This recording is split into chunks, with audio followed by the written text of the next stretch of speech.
Olá pessoal, aula 6 de controle automático de processos. Nessa aula abordaremos o tema da sintonia de malhas de controle. Aqui temos um exemplo de uma resposta típica para uma malha de controle, principalmente quando o sistema é subamortecido. O C é o nosso valor final, né? Vai de 0 até infinito, que é o valor em que o sistema entra em regime permanente. O A é o valor do primeiro pico. O B é o valor do segundo pico. Que a resposta tem. Ela vai ter um terceiro pico, quarto pico e assim sucessivamente. O TA aqui é o tempo de acomodação. E o TS é o tempo de subida, que é o tempo que ele gastou para chegar até o valor final. Esse tempo de subida pode ser definido como o tempo que ele gasta de 0 a 90% do valor final, de 10 a 90% ou de 0 a 100% do valor final. Tá? Depende de como você quer definir ele aqui. Nós vamos usar essas informações aqui, ó, A, B, C, no próximo slide. Tá, antes de se obter a sintonia de um controlador PID, que é o que a gente quer fazer nessa aula de hoje, para sintonizar o controlador, o que você precisa? Você precisa conhecer a dinâmica da planta e você tem que definir um critério de desempenho desejado para sua malha de controle. Tá, então, entenda por critério de desempenho o que? Exatamente isso aqui que a gente está falando. Tempo de acomodação, tempo de subida, se vai ter overshoot ou não, qual o valor do overshoot, que é o maior pico, qual a relação de decaimento do primeiro para o segundo pico. Tá? Mas antes de mais nada, o principal critério a ser satisfeito é a estabilidade, ou seja, o sistema tem que ser estável. Isso é a condição zero para um sistema de controle. Depois a gente vai olhar outros critérios, como por exemplo, menor overshoot, que é a relação A por C. Então, lembra, overshoot é a relação desse pico aqui pelo valor final.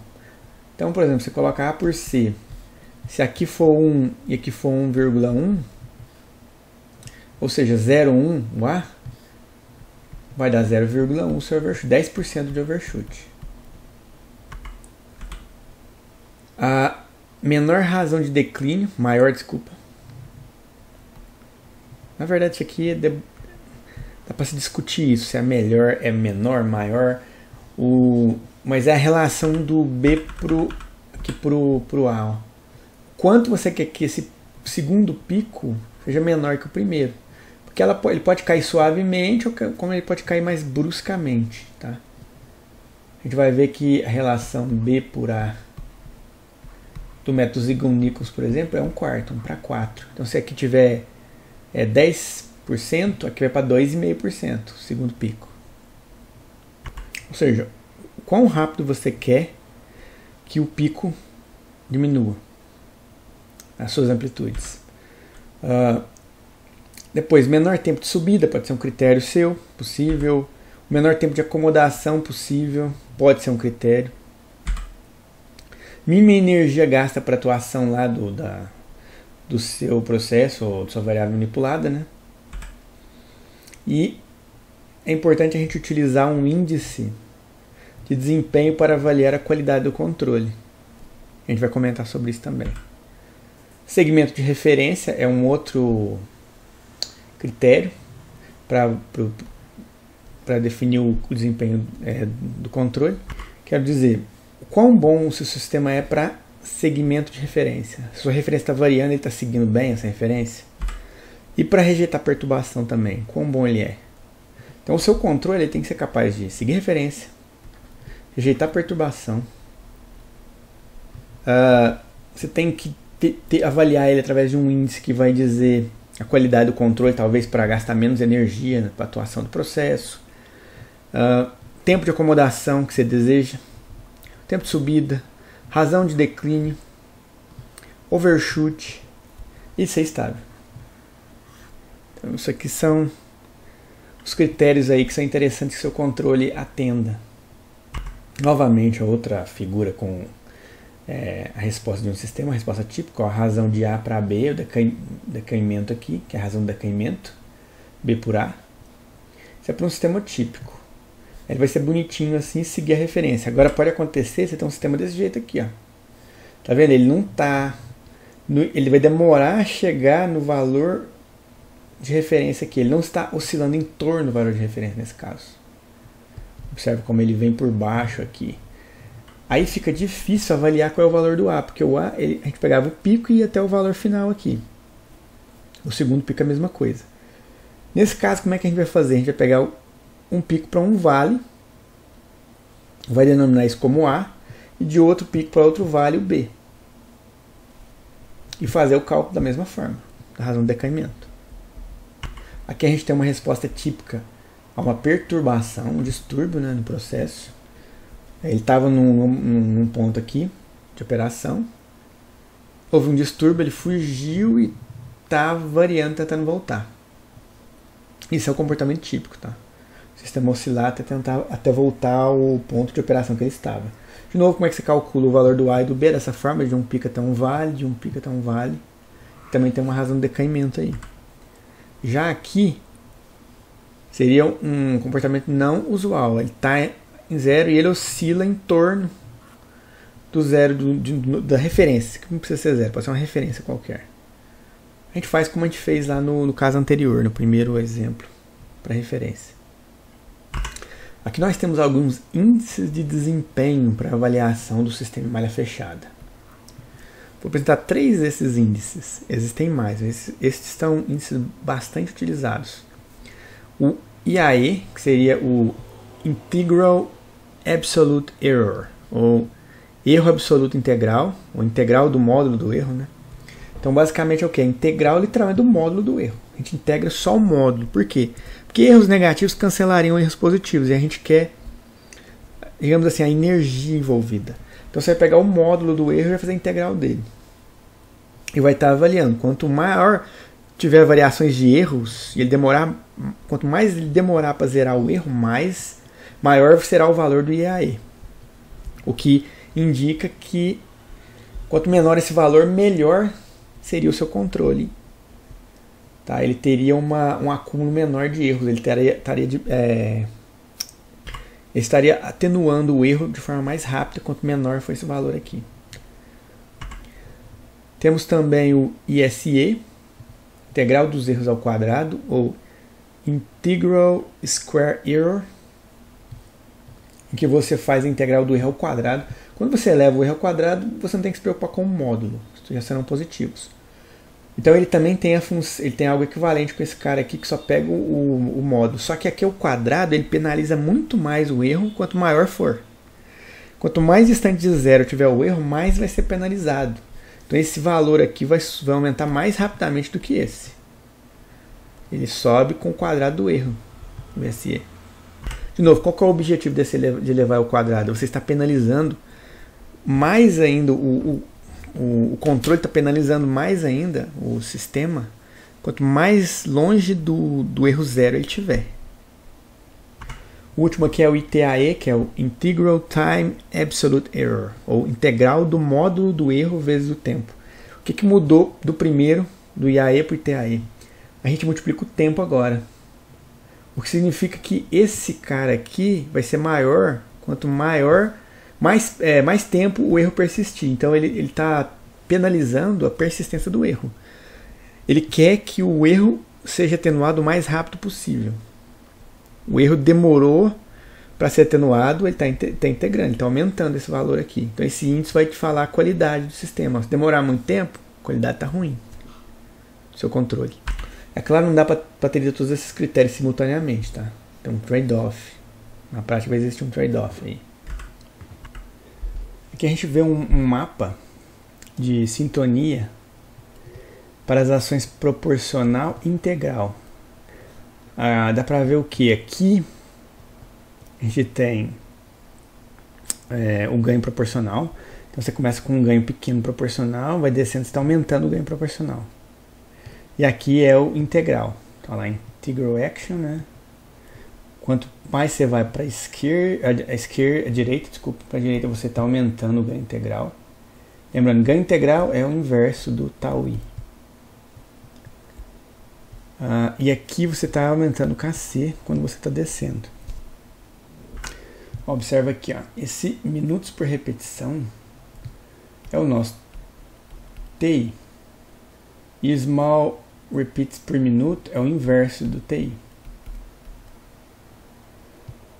Só relembrando que quando a gente fala ação integral, é o inverso do TI no nosso caso, tá? Então aqui, ó, quando você tiver um pequeno, 1 sobre TI pequeno, significa que a ação integral ela é pequena. Você tem um tempo integral grande, então o seu integrado demora muito para repetir, e se ele demora muito, a ação integral ela é pequena. Aí o que acontece aqui, ó, KC pequeno e uma ação integral pequena, o sistema tem esse comportamento. Se eu for aumentando o KC, o ganho proporcional, o sistema vai começar a ficar mais oscilatório. Voltando para cá de novo, se eu agora for aumentando a minha ação integral, ou seja, diminuindo o TI, aumentando 1 sobre TI, o sistema também começa a também ficar oscilatório. Ele vai diminuir o regime permanente, vai ficando mais rápido, depois fica oscilatório. E a gente tem um comportamento parecido, se você aumenta só a ação integral ou só a proporcional. Tanto que tem alguns casos aqui que você vai ver que eles são similares, algumas formas de onda aqui. Aqui está parecendo que está mais lento do que esse, né? Você fica oscila mais rápido. Mas o que você tem que fazer então? Você tem que achar um valor de combinação que você fala que está boa. Essa daqui parece que está boa, na verdade, essa daqui. Aumentar um pouco o KC, aumentar o integrador e achar uma resposta legal para o sistema. Só que você tem que tomar cuidado que às vezes você, por exemplo, olha para essa resposta aqui e ela se parece com talvez essa daqui. E aqui você está com um KC menor e uma ação integral maior. Aqui já está com uma ação proporcional maior e uma ação integral menor. Então, onde você está realmente? Você está com uma ação integral grande ou uma proporcional grande? Às vezes fica difícil saber quem é que está grande na história, quem que você tem que diminuir. Mas está aqui para você ver um mapa mostrando o que acontece com a resposta do sistema quando você mexe nas duas ações, tá? Aqui a gente vai ver uma aplicação do derivativo agora.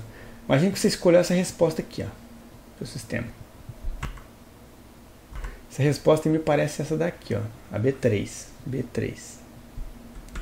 Aí você falou, olha, essa B3 aí é a resposta melhor para o sistema, é ela que eu quero. Mas ela ainda está um pouquinho oscilatória e tudo mais. O que eu posso fazer para melhorar isso? Bom, se você aplicar a ação derivativa aqui, muito pouco derivativa, vai piorar a sua resposta. Se você colocar, existe um valor ideal de derivativo, que se você colocar ele, ela vai melhorar a resposta. Vai ficar melhor do que tá aqui em cima. Mas se você adicionar muito, olha lá, ele vai piorar a sua resposta. O derivativo ele tem um ponto ótimo. Nem pouco nem muito é bom. Quando você aplica ele, você tem que tentar achar um valor ótimo para ele. Aqui a gente tem um exemplo de um PI, que foi implementado para essa planta, e um PID. Aquela planta ali, essa daqui, ó, K2 igual a 2, então o ganho estático é 2, o tal é 7 e o θ são 10 segundos. A gente vê aqui a planta que está sendo simulada. Eu preferi usar essa função LTI aqui porque eu não, ainda mais que a planta tem tempo morto, basta eu trazer lá do workspace a minha função de transferência para cá, seja qual for ela pode ser mimos, siso, mimo, tempo morto ou não, que é fácil de utilizar dessa forma. Aqui tem um PI e um PID que foram ajustados por tentativa e erro. Isso aqui foi ajustado. Ó, com PI, a gente tem o sistema oscilando um pouquinho. Inseriu, no caso do PID, eu inseri o derivativo para melhorar essa resposta, o tempo de acomodação dele. Parece que ficou um pouco mais lento, mas se você for olhar o tempo de 5%, ou de 2% na verdade, que é quando ele entra, o de 5% provavelmente vai dar por aqui. Vamos pegar o 2%, tá aqui, ó, 1,02 a 0,98. O sistema, quando ele entrar nessas duas assíntotas, essa assíntota e essa daqui, ó, ele tem que entrar aqui dentro e não sair mais, ó. O último ponto em que ele entra é aqui, ó. Ele entrou e não saiu mais. Então, o tempo de acomodação dele vem até aqui, ó. Enquanto que esse daqui, foi aqui o tempo de acomodação dele, ó. Aqui é o tempo de 2%, aqui esse aqui é o tempo de 2%. Ah, não, é aqui. É aqui. Esse é aqui e esse é aqui. Esse é bem mais lento. Bem mais rápido, quer dizer. Esse daqui é bem mais rápido quando a gente usa o critério de 2% para avaliar a resposta dele.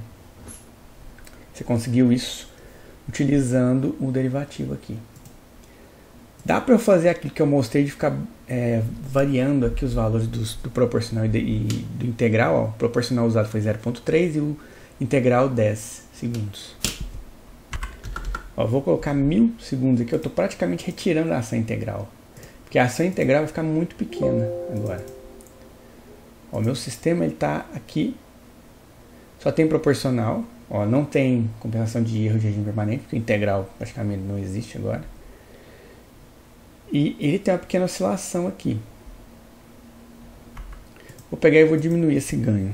Estou trabalhando só com ganho proporcional. Vou rodar o sistema só com ganho proporcional. Olha lá, praticamente não tem overshoot. O sistema está bem comportado. Agora eu aumentei o ganho para 0,6. Ainda não temos ação integral. O sistema ficou razoavelmente oscilatório, tá vendo? A gente pode voltar de novo. Diminuir aqui e agora começar a aumentar aqui. Ó. Vou diminuir bastante aqui. Vou pôr 0,1 de novo. Vamos lá com 0,1. Voltamos a ter um sinal. Praticamente não tem oscilação.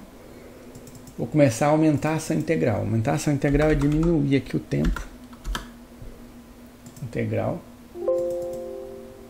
Ainda está lento, vamos diminuir mais ainda.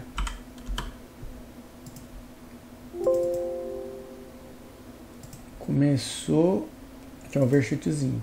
Você vê que ele vai oscilar, mas ele é muito mais lento do que a oscilação que o proporcional tinha. Tinha uma frequência maior, tá vendo? O que bate com o que a gente viu aqui nesse, tá vendo? Aqui, ó. Quando eu aumentei o integral, estava pequeno proporcional, aumentei o integral, ele começou a oscilar, mas com uma frequência menor. Tá vendo aqui?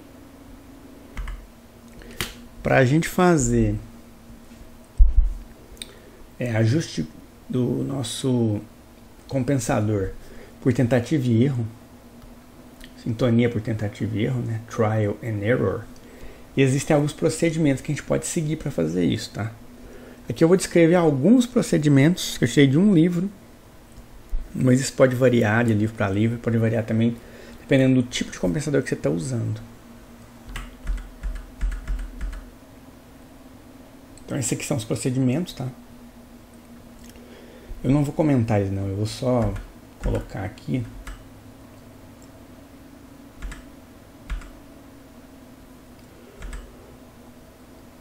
Aí tem tipo APD não interativo ou ISA, por exemplo, existe uma forma de você tentar ajustar o compensador. E se ele for, por exemplo, paralelo, isso pode ser diferente, tá? São algumas regrinhas. Você vai encontrar nesse livro aqui, ó, nesse livro do capítulo 6 do livro do Wade. Basic and Advanced Regulatory Control System Design and Application.